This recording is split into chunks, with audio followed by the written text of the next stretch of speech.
सत्यपाल मलिक जी अक्टूबर 2019 से अगस्त 2020 तक गोवा के गवर्नर थे। भारतीय जनता पार्टी ने उन्हें गवर्नर नियुक्त किया था। जो उन्होंने कहा, पहले मैं कोट अनकोट में आपको पढ़कर बताऊंगा और फिर 3 बातें उससे जोड़ूंगा।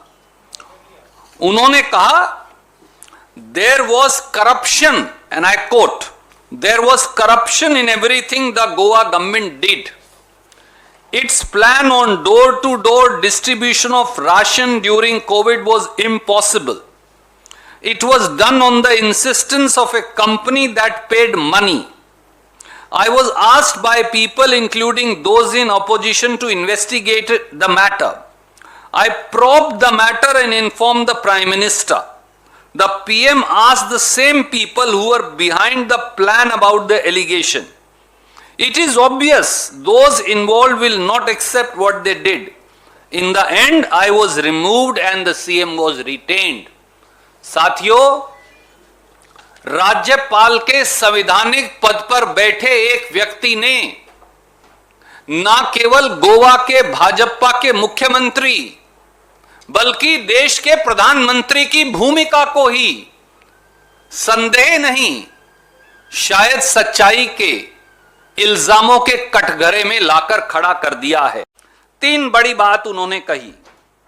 पहली, उन्होंने कहा कि डोर टू डोर डिलीवरी पर बैन लगा दिया गया कोरोना के दौरान गोवा में बीजेपी की सरकार के द्वारा, वहां के मुख्यमंत्री सावंत साहब के द्वारा, और सारा ठेका एक विशेष कंपनी को दिया जिससे रिश्वत ली गई।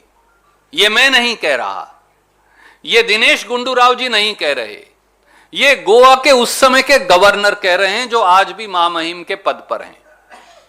गवर्नर ये कह रहे हैं कि गोवा की बीजेपी की सरकार ने मूलभूत इस्तेमाल की चीजों की खरीद पर बैन लगाकर एक कंपनी से पैसे लेकर डोर टू डोर डिलीवरी का इंतजाम किया, जिसका उपभोक्ता गोवा के लोगों ने।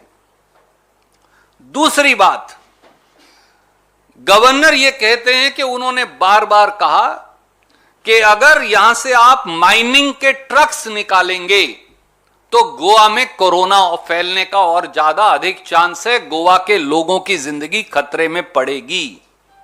इसके बावजूद भी भाजपा के गोवा के मुख्यमंत्री ने माइनिंग माफिया से मिलकर वो ट्रक निकालने की इजाजत दी। नतीजा क्या है? गोवा में 1,77,915 लोग कोरोना वायरस से ग्रस्त हुए और 3,358 गोवा के नागरिकों की मौत हुई। क्या ये सारा काम भी उसके अंदर उनकी जिम्मेवारी नहीं? हमारी इसलिए सीधे सीधे 5 छोटे से सवाल हैं और मांग हैं। गोवा के मुख्यमंत्री और गोवा की भाजपा सरकार को वहां के महामहिम द्वारा भ्रष्टाचार में संलिप्त पाए जाने के इल्जाम के बाद एक दिन भी सत्ता में बने रहने का अधिकार नहीं। गोवा के मुख्यमंत्री और पूरी कैबिनेट को बर्खास्त किया जाए।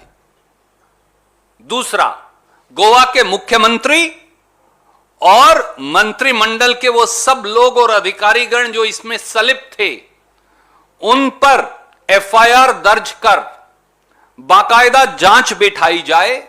और क्योंकि यहां बिल्ली दूध की रखवाली है, प्रधानमंत्री को जब भ्रष्टाचार के बारे में बताया गया तो उन्होंने गवर्नर को हटा दिया, मुख्यमंत्री को हटाने की बजाय। इसलिए सुप्रीम कोर्ट के सिटिंग जज के नीचे यह जांच हो। तीसरा, ईडी, एसएफआईओ और सीबीआई की एक पैरेलल जांच भी गोवा के मुख्यमंत्री और भाजपा सरकार के लोगों के खिलाफ खोली जाए।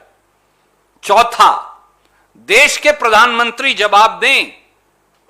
यह खबर है आज गोवा के सबसे प्रोमिनेंट अखबारों की, उस पर लिखा है, Goa CM is corrupt, he was retained, I was removed. यह मैं नहीं कह रहा, यह दिनेश गुंडू राव नहीं कह रहे, ये वहां के महामहिम राज्यपाल कह रहे हैं, जो आज भी राज्यपाल हैं।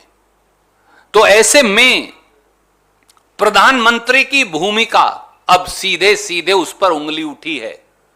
जब आपके महामहिम राज्यपाल ने गोवा में बीजेपी के मुख्यमंत्री और सरकार द्वारा भ्रष्टाचार की बात कही, तो प्रधानमंत्री जी, आपने भ्रष्टाचारी भाजपा सरकार को हटाने की बजाय वहां के महामहिम राज्यपाल को क्यों हटा दिया?